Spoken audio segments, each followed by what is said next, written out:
And with that, let's talk about tonight's game, Bull. Mm-hmm. It is must-watch television. The home debut for not only James Harden, but Dennis Schroeder and Keon Ellis. It's the first time this new-look Cavs will play in front of the Cleveland faithful. They're playing a Washington team that is actively tanking. The Cavs have won 9 of 10. They've won 4 in a row. They're giving out beards to tonight's game. Steve, if you want to take tag for it here. Anyone in attendance will get a James Harden beard. They put that together quickly. Nice job. We tried to get some for today's show. I will have some for tomorrow's show, so maybe we'll be bearded up if the Cavs can pull off the win. But, Zach, it is James Harden's home debut. You have not given us your thoughts since James Harden has actually played in a Cavaliers uniform. So what say you about this monumental game tonight? There's some juice to Cavaliers this. and Right? Wizards. Would anyone care about the last game before the All-Star break against the Washington Wizards if James Harden wasn't here? No. Right? Would anyone have stayed up to watch the Sacramento game last Saturday? Dude, it was appointment TV for me and Tatum Fox. Yeah, because James Harden was there. I wouldn't have watched a minute of this game tonight. Sure. Not a minute. Yeah, no, so look, it's exciting. I think the body language has already shown it. You know, they found a way to get a win in a tough environment the other night. And look, they got things to work out. There's questions about this, but when you watch James Harden, you're like, that's James Harden. And the one thing I can tell you is I was watching the other night a little bit, trying to pay attention to the rotations and the groupings. Just it's early. Yeah. And at one point, there's a sub, and James Harden comes in the game for, I think, Tomlin. And I thought, well, usually that'd be Dean Wade coming in. Or like, that's James Harden. Yeah. Like, he's a Cleveland Cavalier. I know. And so it's only a couple games in. Yeah. But it's exciting, and this team can win the East, and that keeps us compelled. It's mid-February, but we should still be talking about James Harden and the Cavs in mid-May. Yeah, I mean, listen, I said a lot on our show. We talked about this week. I'm super excited about this trade. I loved what he was able to do in these first couple of games. I mean, it seems like, and we're in a group chat together with the sickos, and we talk about all the things about whether the Cavs can be a title contender, can they win the number 1 seed. All of these things I think are on the table now, guys, because of this move. Not just this move, by the way. The Ellis move, the Schroeder move. Those 3 players have added some sort of energy to this group that it's undeniable if you watch. Yeah. I mean, it really is. Yeah, I think there's no other way. And a couple of the players said it. I think with Donovan Mitchell and Jared Allen already said, we have a totally different vibe. There's a different energy. Like, again, we all acknowledge the flaws with James Harden. Like, we understand his history in the postseason. But there's no doubt. Somebody in our group chat for UCSS sent a clip of Kevin Garnett and Paul Pierce talking about James Harden and how everybody's looking at the Cavs as differently now, because it's not just that James Harden's better than Darius Garland. It may not be this massive gap, but it's a different level of player and a different level of respect. He demands respect. There's no doubt. I mean, the guy's a Hall of Fame player who is still playing at an extremely high clip, and You're more scared of James Harden than you are of Darius Garland. And it's not just the scoring, which he's better than Darius Garland. It's the assists. It's his passing. He is an elite passer. Yes. And when he wants to, I mean, again, he has a reputation as a bad defender. He's played good defense in these 2 games so far. Does he have it in him for 1 season here to play good defense? Obviously, he's bigger than Darius Garland. It hasn't had a practice yet with his. Yeah, I mean, it's wild. Right. I mean, dude, they win on Saturday night. It was Saturday night, right? Yeah, the Kings Saturday game, night. right? And after the game, I mean, Travis Scott's there. I mean, picking him up on the sidelines. I mean, he already has infiltrated the locker room. I mean, talking about James, he's respected. The guys love him already, and how can you not? They've won a couple games. He's played well. Gravity. He does, of course. Cavs are sexy now. And by the way, I'm sure that James Harden in that locker room is an awesome dude to be around. You know, when you're a great player, there's things to learn from. There's experiences. He's 36 years old. Right. God, man, I remember when I was 25 to 36. It's light years of maturity from those 10 years. Yeah. Well, he was in a situation in LA where he didn't know how it was going to end, but this year was out. Well, now he's got a chance to win a title. Yep. He doesn't know how many more of those he's going to get. Correct. Yeah. Right? So, of course, he wants another contract. Yeah. And of course, he hopes more chances come. But he gets in a situation here where it's definitely here. The Cavs can win the East. And whether they finish 1 seed, 4 seed, whether they need 2 weeks or 2 months to get this figured out, they've got that time. Well, the immediate energy is jumping off the TV to us now, and that's great. But they've got time here when they get back from the All-Star break to lock in and say, let's go do this thing. Yeah. The one thing James Harden doesn't have, he's got plenty of money. And another contract would be great. And for him to make more money, great. But money doesn't buy you a championship. That's right. Money doesn't buy you the legacy that people would look back upon 10, 20 years from now and say, James Harden's a champion. You know? I mean, they say the guy's a lazy defender and a bad teammate. Hey, the Cavs are now the third favorite. They're favorite in the East. Obviously, they'd be a significant underdog if they did make it to the finals against Oklahoma City or whoever they play. By the way, Denver's the second favorite, and they just beat them on. Yeah, but that's one game and not the playoffs. But yes. Let's go full optimist here. Yeah, right? Okay. If you survive the East, you've probably done it in a less grueling fashion than 100%. whoever survives the West. At least that's what we hope right now. Most likely, yes. Right? That's so very likely. It's easy for us to say, but that's very likely. Yeah. And we also don't think Oklahoma City is the juggernaut that it was last year. And also, Oklahoma City was losing in the finals last year before. That's true. So like, it can happen. Yeah, if you like get they're there, unbeatable. you can do it. Right? If you get there, you can do it. 100%. And this Cavs team needs to at least get to the Eastern Finals. But if you get that far, you can do it. And James Harden could change his reputation. And again, as we've talked about, like, he's had some famous flameouts, especially in Game 7. But it's not like he's never had good playoff games. He's had plenty of good playoff games. And guess what? This team, Donovan Mitchell, could do things in Game 7 that make James Harden a spectator. Just get him there. I was just going to say, so that is a great comment, because in that post-game interview, like, James Harden already, like, acquiesced to Donovan Mitchell. He's like, this is Donovan's team. Like, I'm just here to help him with whatever he needs. But it is interesting, though, because Donovan's never played with a player as good as James Harden. I don't think so. Right? No, he's never. This is his best teammate. By far his best. I was talking about it the other day, and I was saying, Donovan's one of James Harden's best teammates, but he's had a lot of great teammates. Donovan Mitchell has never had a teammate as good as James Harden. I would agree. And so I think my hope is that when Evan Mobley comes back, it takes a level of pressure off of him. And I think he should get back to doing what forget the three-point shooting. Yeah, once in a while, but, like, just do what Jarrett Allen's doing. Like, when you're in there, just feed him at the post, just like, Donovan and Harden, and just do that. And don't worry about shooting the threes, because he's been terrible at that. And they were trying to, it feels like they were trying to make him something he's not. And now he can kind of just go back to being himself. And it's clear. And I know Jarrett. Are we talking about Jarrett Allen later? Do you want me to save Jarrett Allen? Yeah, save the Jarrett Allen stuff. But I got two things I got to read to you real quick. Go ahead. So after the win over Denver, two quotes stuck out to me. Yeah. Now, we've talked about a number of quotes from the Cavs throughout the course of the season, right? Yeah. We've talked about some stuff Kenny said, some stuff Donovan said. We talked about Jalen Tyson quotes. Yeah. I want to read you these two quotes. The first is from Jarrett Allen. This is after the win over Denver.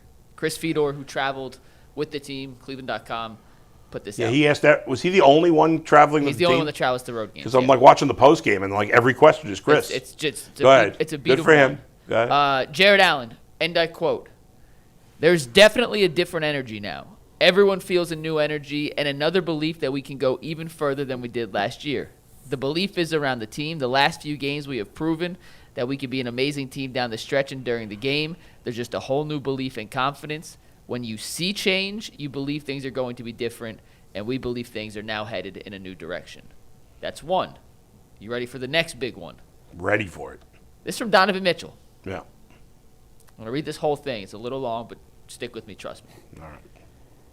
"I think you guys understand what's at stake. You see what's here? There's a window. This is the window. This is the time. In a sense, the team is going all in. It's time to go. When you make that move, understanding James's age and where he's at in his career, the time is now. There's no runway in a sense with a group like that. You sacrifice more. You believe even more. You go out there. You feel it even more. I love the pressure. I love the expectations. I love the questions that come from it. I love it all. We need that. Embrace it. I think it's a little bit of a jolt of energy for everybody. When you make that move, what are you making it for? To win a championship. That's it. We know the expectations. We're not running from that as a group." End quote. You can't put it any more bluntly than that. Yeah. What's ahead? And I kind of love the fact that they are not shying away now from any kind of external expectations, because they know what's at stake. Yeah. Well, When they know what's at stake, it's a lot easier to actually calculate the path to getting to that goal, making the sacrifices if everyone's on the same page. This is the window. This is the time, right? That jumps out at you. But it's why you make the trade. It sums it up. I hate how excited I am, because it's only been 2 seconds. It's regular season basketball, and I'm sitting here like, I think they can compete. Yeah, we're definitely getting carried away. I know, but it's fun. But it is fun because I haven't been able to have this feeling where I could realistically feel like they could do something, and now I can. So it's the honeymoon period. Yeah. It's supposed to be enjoyable. You know, sometimes put it this way. I'm going to tell you something. I'm going to tell you full transparency. Yeah. My wife and I, we bought season tickets for the Bills for the new stadium for next year. Yeah. They're expensive, dude. PSLs, like, so we had to make a decision because we probably couldn't afford to have Cavs season tickets. So we called the Cavs and we dropped our season tickets. Now you're upset with yourself. Guess who we called on Monday? The Cavs. And we re-upped them. We re-upped them. Like, I got to have this too. Yeah, we told them we're making the sacrifice because of basically what I've seen gives me hope that, number one, this team can do something this year, and number two, 23 next year. Well, maybe with LeBron coming back. I said 23. That's what I'm saying. Yeah. LeBron. Oh, yeah, my bad. Yeah. You picking up what I'm putting down? I thought you were saying, forget it. Yeah. Good point. Yeah. I think sometimes when you cover sports for a living, as we do, it's easy to be cynical. It's easy to say nothing matters till the playoffs. But part of being a sports fan when you first get into sports as a kid, as we all did, is enjoying the ride of the season. Sometimes it's hard to do that, but and like when LeBron was here, by year 3 or 4, the regular season was boring because we knew they were going to the finals or at least the Eastern Conference. But now I feel like I can enjoy, especially like late February, March. Usually that's really boring, but I'm fascinated to see not only tonight, but when they play Oklahoma City, when they play the Knicks, the Celtics, the Detroit Pistons, who they have coming up, all these good teams on their schedule that I want to see how they stack up against now. Well, 4 weeks ago, they played Oklahoma City in a standalone national TV game. Right. And they got flattened. You got to think that drove this. Yes. Right? So what you said is true, Bull, but it is real. Like, this team can't prove anything till the playoffs. That's true. But you do have different areas of evaluation, and at different times you reassess. You reassess where you're spending your money. Yep. Right? That's right. You reassess where are we. And you can't, it's no fun when you go through an 82-game regular season and you can't really solve anything. But you have to use that as ways to guide you. You know, and they said we have to make this move. And so then you hear Donovan say the window is now, the time is now. It is. So it can't be, it's not April 20th, it's not May 20th yet. But like they go get this move and now you say, okay, a healthy Mobley who can do less. Not has to do less, but can feel less pressure, can get more dunks. Right? Yeah. James Harden can do this. Donovan Mitchell can actually sit for more than 30 seconds in a playoff series on the road. Yes, 100%. Right? Like all of that stuff can mean something. And when the owner of your team makes a move that feels like an all-in move, which obviously this is, as Donovan said, it gets you excited as a fan because that's what you want the owner to want it as much as you do. Because as fans, we often feel like we care more than the players do. We care more than the coaches do. We care more than, whether it's true or not, that's how we feel as fans. Yep. And so when the owner, and in this town, the Browns, the owner is willing to go for it, but they have no clue what they're doing, so they always stink. With the Guardians, the people running the Guardians know exactly what they're doing, but the owner won't go for it, so it kind of leaves them in limbo. Whereas the Cavs, the owner's been a bit of a wild card at times, but he's always willing to go for it. And he's not as inept as Jimmy Haslam, so he doesn't always get in the way of progress. Sometimes he does, but he doesn't always get in the way like Jimmy does. Yeah, they're going for it. And here they are. So, the Wizards are the Wizards. Yeah. And tonight's one thing, but there's juice. There's excitement here. Yep. And we'll see a few weeks from now, get Mobley back. How are they splitting minutes? How are they bonding? Who's getting the ball in the fourth quarter? And I think to an extent that James Harden is fine with Donovan doing that. 100%. A fresher Donovan is good. Donovan with options is good. So let's see where it goes from here. It's going to be interesting when Mobley comes back. And certainly to a lesser degree, I guess, when Max Strus comes back eventually, because he's another potential weapon for the team. And then it's going to be interesting to see who's out of the rotation come playoff time. Go ahead, Mike.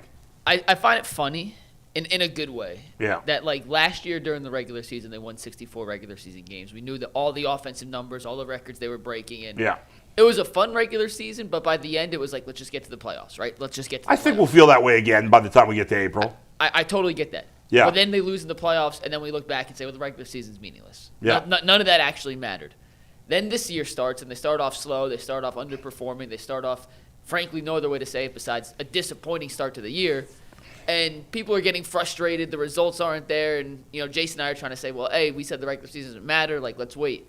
These final 28 games tonight, and then the 27 post All-Star break, don't necessarily matter as much for standings purposes as much as team chemistry, figuring out each other's tendencies.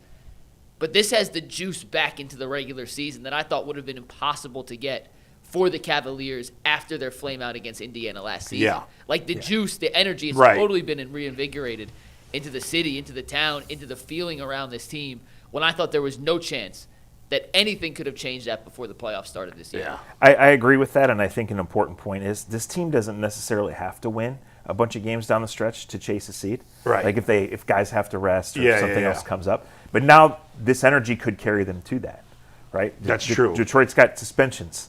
Detroit's never been the guy that's in front. Those just came out, by the way. Do you see them, Zach? What was it for what did Stewart? it end up being? Stewart got 7 games. Okay. Bridges and Diabate got 4 games, and Durant got 2 games. What set this thing off, this fight? Do we know? Diabate and Jalen Duran, I don't know how to pronounce it actually. Jalen Duran, yeah. Duran. Were physical all game. Someone said something. Duran pushed Diabate in the face. Diabate lost his mind. Bridges came in, threw a sucker punch, and then Stewart ran off the bench. And he got 7 because he's a multiple-time offender running off the bench to fight. Yeah. So. I like a good fight, though. It looked legit, like guys were actually throwing punches. Yeah, it was there were some real punches thrown in that Yeah. one. It was legit. Usually basketball fights, guys are like flailing around, looking so uncoordinated when it comes to fighting. All right, Mike, we'll get back to the Cavs later. Last day of the game tonight. Give me a prediction. They win. A prediction. It's an NBA Yeah, regular season I want a game. regular season prediction I'll say against the tanking Wizards team. Cavs win 131 to 106. And how many points for Harden? 27. He won't Zach? get that many. He'll be out of the game by then. Yeah, I don't think he Good needs point. to get that many. All right, 18. Yeah. Yeah, that's the right number. I think the yeah, Cavs are like 18-point favorites. Yeah, dude. I mean, the Oh, is it Wizards. that The big? Wizards are really bad. Yeah. Really bad. And what Anthony Davis is not playing, right? Yeah, he's shut down for the year. The Nets and Wizards are like 2 of the worst basketball teams I think I've ever seen in the NBA. By the way, did you see the comments from? Did you see what happened with the Utah Jazz yesterday and the comments from Bobby Marks? I didn't see Bobby Marks' comments, but I know that the Utah Jazz are taking guys out in the third Yeah, quarter, so not the putting them in. Utah Jazz were like losing by 3 or something. They refused. The coach would not put his starters back in the game. Didn't call a timeout to like set up a play to try to tie the game, and the Jazz ended up winning anyway. And Bobby Marks, the former GM of the Nets, was on, I think, ESPN, I guess. He works for ESPN. And he was just going off. And he's right. This is a disgrace. Well, it's mid-February. It's not April. It is a disgrace. I mean, it's a disgrace. Teams can't be trying to lose. I understand when the organization puts together a roster where they're like, our goal is not winning this year. I don't like that, but I get it. But as a coach, you cannot sit starters to purposely try to lose a game. Well, there are 10 teams in the NBA right now. That's a disgrace. That are outwardly tanking. That's a disgrace, and it's disrespectful to the fans to go to the games. Should be fined. There's by no the league. excuse for that. You can't try to lose basketball games. But you know what? This falls in the league. That's what I'm saying. The league has Yeah. a decision to make here, and if they're going to let it happen, then the teams are going to take advantage of this not being enforced. You could solve this easily, but they won't do it. How? What's your What's fix? easy about I have an idea. Well, I shouldn't say it's easy, because my idea was all the teams that don't make the playoffs, they play a tournament for the first pick. But then the bottom playoff teams would try to lose on purpose to get in that There's tournament. always a catch. There's always There's always a maybe here for sure. So that's a flaw in my plan. But Yeah. The one plan I've heard that I kind of like, and it's still there's some consequences that could come with this, but essentially on March 1st,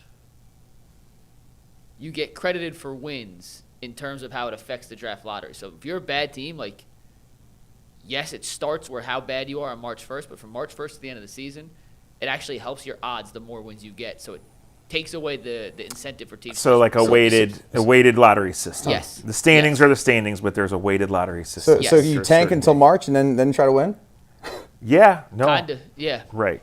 Yeah. I don't know if there's a perfect solution, but Well, I was just going to say this. Yeah. I have no idea who the Wizards are trotting out there last night. Like Right. a month ago, I could have named a lot of the guys in the Wizards lineup. Right. Isn't McCollum playing for them now? No, they traded him. He got traded. So they made 2 major trades, Okay. and then they Yeah. got Anthony Davis and had no intention to play him this year. So they're tanking, but ideally it's the end of their tank because they've picked up him and Trae Young, so they're not playing. Right. So I could have named some, but they've shipped these guys off. Yeah. So I have no Who's idea. their guy? The champagne guy? Champagne? Champagne? Champanagi. Zach, you're new to this show. We like to play this game with both. Real basketball player who played real minutes for the Wizards or made-up name. Go ahead. Okay. These are the top 8 guys who Can played. I- Is the Israeli guy on Washington? What team's he on now? He's on Portland. He was an all-star. He's Oh, like, yeah, he's good. Yeah. Denny Advia. Mike, let me give it a go. So Zach, I know you looked at the box score, so you can play along if you want, but this is Okay. for Dustin and Bull specifically. Okay. Bub Carrington. That's real. That's a real name. It is real. Bilal Coulibaly. That's fake. Fake. He's real. He's a lottery pick 2 years ago. That was interesting because I know you. I knew Bub had to be real because you wouldn't have come up with that on your own. Okay. But that sounded like a name you could come up with on your own. Sharif Cooper. Cooper, no. That's fake. He please play for the Cavs. Very Yeah, real. he's a real He was at the player. Charge game last night. All right. Jameer Watkins. Fake. Fake. Real. Played 30. Why you keep giving us real ones? The whole point is I'll give you all real ones. None of these are fake, and you're not going to be able to tell which is real. I just keep assuming you're eventually going to give us No. a fake Same. one. This was their starting lineup against the Heat last night. Yeah. I believe these 5 guys will probably start again tonight. Okay, go ahead. Alex Sarr. Justin Champagnie, Only heard of him because Dustin just mentioned him a minute ago. Kaishan George, who was Never a heard of first-round him. pick last Yeah. year, Alex Sarr, the number 2 pick I've last heard of year. him. Yeah. Don't know Bub why, but Carrington I and have. Bilal Coulibaly, with Tristan Vucevic, Sharif Cooper, Kashawn Gilbert, Will Riley, and Jameer Watkins coming off. Wow, that is the most nondescript team of all I mean, time. Sharif Cooper's been everywhere, right? Like, he's been in the G League. He's been on a few teams. Thank you. I don't know who Will Riley is. He was the first-round pick this year. Okay. He was the freshman at All right.